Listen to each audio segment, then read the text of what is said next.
نحمده ونصلي على رسوله الكريم أما بعد فأعوذ بالله من الشيطان الرجيم بسم الله الرحمن الرحيم لا إكراه في الدين قد تبين الرشد من الغي وقال النبي صلى الله عليه وسلم إن الدين يسر أو كما قال عليه الصلاة والسلام আজকের বক্তৃতা প্রতিযোগিতা অনুষ্ঠানে সম্মানিত সভাপতি ও বিদগ্ধ বিচারপতি ও আমার স্নেহের সমস্ত সাথী ভাইদেরকে আন্তরিক অভিনন্দন ও সালাম জানিয়ে আমার নির্ধারিত বিষয় তথা ইসলাম বিশ্বব্যাপী হলো কি করে এই সম্পর্কে আপনাদের সম্মুখে কিছু উপস্থাপনের চেষ্টা করব ইনশাআল্লাহ তাআলা সর্বোত্তম আল্লাহ তাআলা সাহায্যকারী।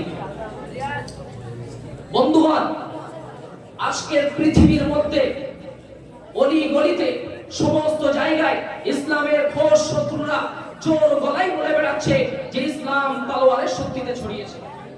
তাই আসুন তাদের অপবিত্র জবানকে বন্ধ করার জন্য ইসলামের জাগ্রত ইতিহাসের দিকে তাকিয়ে দেখি। যে রব্বে যুল জালাল পবিত্র কোরআনে পরিষ্কার জানিয়ে দিয়েছেন যে লা ইকরাহা ফিদ-দীন ক্বাদ তাবায়্যানা রুশদু মিনাল গায়্য, অর্থাৎ দ্বীনের ব্যাপারে কোনো জবরদস্তি বা বাধ্যতামূলক নেই। ভিন্ন জায়গায় রব্বে যুল জালাল বলে ফামান শাআ ফালইউমিন ওয়া মান শাআ ফালইয়াকফুর, অর্থাৎ যার ইচ্ছা বিশ্বাস করুক আর যার ইচ্ছা অমান্য করুক। উক্ত আয়াত দ্বারা বন্ধুগণ আমরা বুঝতে পারলাম যে ইসলাম বিশ্বব্যাপী তলোয়ারের দ্বারাই হয়নি। তাহলে মনের মধ্যে প্রশ্ন জাগে যে ইসলাম বিশ্বব্যাপী হলো কি করে? তাই আসুন এই প্রশ্ন উদ্ধার করতে রাসূল সাল্লাল্লাহু আলাইহি ওয়াসাল্লামের পবিত্র জীবনের দিকে তাকিয়ে দেখি। তার মধ্যে কি এমন ছিল যা দ্বারা মানুষ প্রভাবিত হতো, আজও মানুষ তার জন্য পাগল? সেটা আর অন্য কিছু নয়, সেটা বন্ধুগণ শুধুমাত্র রাসূল সাল্লাল্লাহু আলাইহি ওয়াসাল্লামের উত্তম চরিত্র।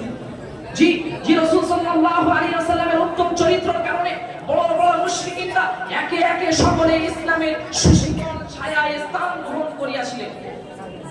বন্ধুগণ, একদা রাসূল সাল্লাল্লাহু আলাইহি ওয়াসাল্লাম এক বৃক্ষের নিচে বিশ্রাম করছিলেন। হঠাৎ এক ইহুদি খোলা তলোয়ার নিয়ে রাসূল সাল্লাল্লাহু আলাইহি ওয়াসাল্লামের মাথা মোবারকের কাছে উপস্থিত হলেন। রাসূল সাল্লাল্লাহু আলাইহি ওয়াসাল্লামকে বললেন, হে মুহাম্মদ, আজকে আমি সুযোগ পেয়েছি, আমার হাত থেকে তোমাকে আজকে কে বাঁচাবে? রাসূল সাল্লাল্লাহু আলাইহি ওয়াসাল্লাম বলেছিলেন, আমাকে আল্লাহ বাঁচাবে। এই শব্দের শোনার সাথে সাথে সে ব্যক্তি কাঁপতে শুরু করলো। কাঁপতে কাঁপতে হঠাৎ করে তার হাত থেকে তলোয়ারটা পড়ে গেল। রাসূল সাল্লাল্লাহু আলাইহি ওয়াসাল্লাম যখন তলোয়ার তুললেন, তোলার পরে বললেন, বলো আমার হাত থেকে তোমাকে কে বাঁচাবে?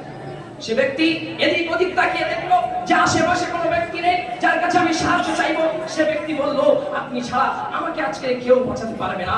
যদি রাসূল সাল্লাল্লাহু আলাইহি ওয়াসাল্লাম চাইতেন তাকে জাহান্নামের কীট বানিয়ে দিতে পারতেন, সেকেন্ডের মধ্যে তাকে জাহান্নামের মধ্যে নিক্ষেপ করে দিতে পারতেন, কিন্তু দয়ার নবী তাকে ক্ষমা করে দিলেন। এই ক্ষমা করে দিলেন রাসূল সাল্লাল্লাহু আলাইহি ওয়াসাল্লামের এই ক্ষমা তার এরকম ভাবে প্রভাব পড়লো যে রাসূল সাল্লাল্লাহু আলাইহি ওয়াসাল্লামের কাছে মক্কা বিজয়ের পরে ইসলাম গ্রহণ করিয়েছেন। প্রিয় বন্ধুগণ, শুধু তাই নয়, যখন মক্কা বিজয় করলেন রাসূল সাল্লাল্লাহু আলাইহি ওয়াসাল্লাম, কাবার চত্বরে সুফিয়ান দাঁড়িয়েছিল যে ইসলামের ঘোষ শত্রু ছিল। হিন্দা দাঁড়িয়েছিল যে রাসূল সাল্লাল্লাহু আলাইহি ওয়াসাল্লামের প্রিয় চাচা হযরত হামজা রাদিয়াল্লাহু তাআলা এর নাক কান কেটে গলার হাত তৈরি করেছিল। ওয়াসিও দাঁড়িয়েছিল যে রাসূল সাল্লাল্লাহু আলাইহি ওয়াসাল্লামের চাচা রক্তে হাত রঞ্জিত করে দিয়েছে। এরকম বড় বড় অপরাধী রাসূল সাল্লাল্লাহু আলাইহি ওয়াসাল্লাম মক্কার পাশে দাঁড়িয়েছিলেন, আর এরকম বড় বড় অপরাধীও দাঁড়িয়েছিলেন। রাসূল সাল্লাল্লাহু আলাইহি ওয়াসাল্লাম যদি চাইতেন তাদেরকে পরিপূর্ণভাবে বিনা বাধায় প্রতিশোধ নিতে পারতেন। দয়ার নবী তাদেরকে সবাইকে ক্ষমা করে দিলেন। এই ক্ষমা করার প্রভাবে তারা এতভাবে প্রভাবিত হলো যে সঙ্গে সঙ্গে সেই জায়গায় কালেমা তাইয়্যিবা লা ইলাহা ইল্লাল্লাহু মুহাম্মাদুর রাসূলুল্লাহ সাল্লাল্লাহু আলাইহি ওয়াসাল্লাম বলে ইসলাম কবুল করলেন।